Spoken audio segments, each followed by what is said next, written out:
Now, the government and the opposition have united to brush off this teal push for wide-scale tax reform, namely increasing the GST. This is despite experts calling for more to be done to manage future deficits. Joining me live now is Judo Bank economist Warren Hogan.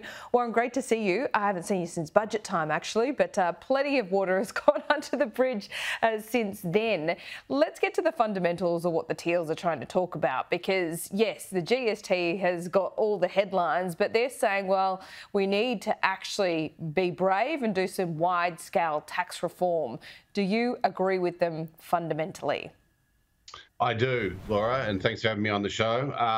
There is certainly, I agree with the spirit of what they're saying and also the intent. And I think it's important for everyone to understand, especially in the wake of the intergenerational report, why our tax system is going to fail and why it's going to be a massive burden on our economy and our living standards. And that is simply because not only are we growing as a population, projected to go from 26 million to 42 million, but we're getting older. And what it means is that the working age who produce in the economy is shrinking as a proportion of the economy, and everyone, of course, consumes. And at the moment, we're completely reliant on income tax, both company and personal income tax, but that's a shrinking tax base in relative terms.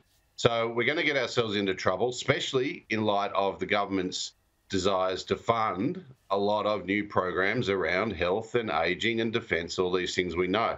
So, look, we either get ahead of the game and do a Ken Henry review Mark II and actually get bipartisan support to do something profound, or we sleepwalk into an economic malaise.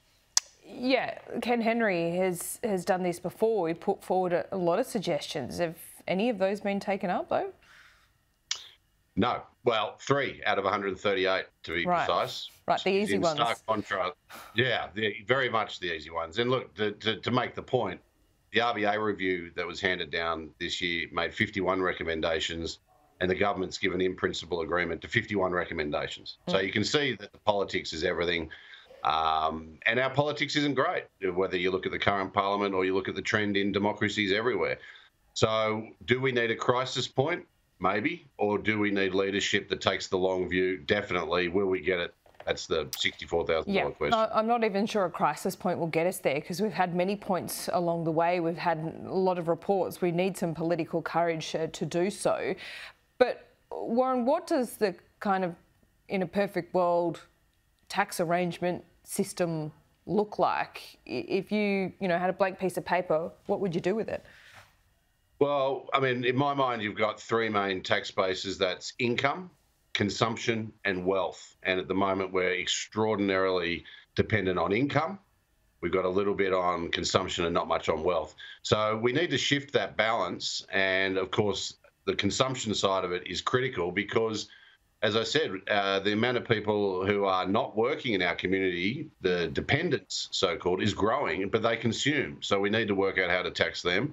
And, of course, we don't want to put the disincentive to work into the rest of us, because as we get wealthier, we are able to make a choice between doing the extra work. And, of course, as Ken Henry's noted for over almost 15 years now, high company income taxes are a hindrance to investment, which is critical to obviously productivity and expanding the economy. So we've got to look at consumption, and I think we've got to look at wealth as well. When you talk about consumption, I mean, we talk about the GST there, broadening the base, raising the tax. Do you support doing those 2 things, but with a quid pro quo? Of course. No, you've got to compensate. I mean, that's what our community is all about, looking after the most vulnerable. And, of course, the GST is regressive. And, look, it's actually, if we're going to do this, we've got to start from scratch, as you said, because the GST goes to the states. So there's no point raising that. That's not going to help the feds out at all. So it's really starting again. And what you would do is actually a turnover tax. You wouldn't do a GST because it's easier or harder to avoid and easier to implement. So there's a lot of nuance to it. But, yes, it is all about trying to hit that turnover/consumption side of the economy as a bigger burden, and then, of course, compensating those who are most vulnerable to it. I mean, to me, the GST is very similar to inflation in terms of cost of living. And we seem to be tolerant of the RBA allowing inflation to remain high for a long time. They've themselves said they could get it down quicker with higher rates. But we seem to be very intolerant of talking about raising the GST or reforming the GST. Yeah, we are intolerant of that. So how does all of this fit in with what we've heard from Treasurer Jim Chalmers? And, you know, I'm thinking about his essay now.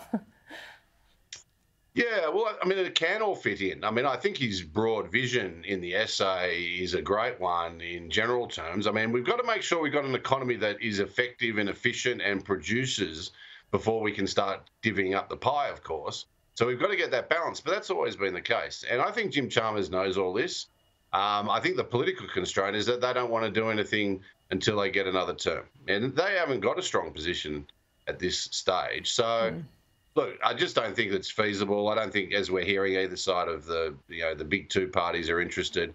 But in the end, the only way to do a major reform in this country is to get the two parties on side. And I think in reality, just like we saw in the 1980s, the Labor Party has to lead it and the coalition has to support it. And that's the only way we're going to get big change. I was interested to see, and I enjoyed his piece this morning, that's Phil Curry. He said all of a sudden after the intergenerational report, the stage 3 tax cuts are back in vogue, quote unquote. Do you agree with that?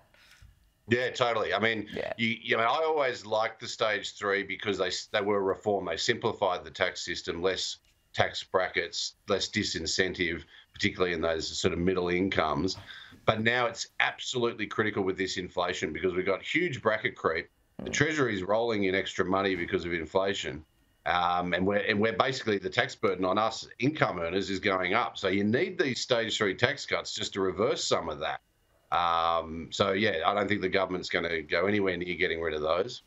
No, nor should they. And to give the Teals some credit, they have not been the loudest voice by any means, saying the stage 3 tax cuts need to be wound back. And perhaps we just need a little bit of a better, more informed, less partisan, less lowest common denominator debate in Canberra, because we haven't got that, especially when you've seen the stage 3 tax cuts and how binary that argument has been.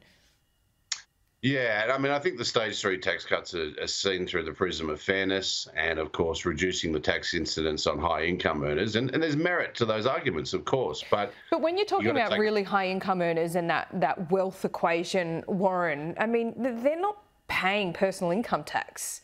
It's usually structured through companies, isn't it? Yeah, that's right. So, I mean, what you're talking about is people earning sort of 250 to 600 grand are probably going to be the real beneficiaries, not the super high income earners. But look, that's not the way to think about these tax cuts. It's about simplifying the tax system and making it less of a disincentive to work for people in middle Australia. And then, of course, the other thing is to hand back some of this bracket creep to all of us because, you know, basically we're seeing a surge in income tax payments on the back of this inflation. Warren Hogan, great to talk to you this morning. We've got to do this more often. We'll see you soon.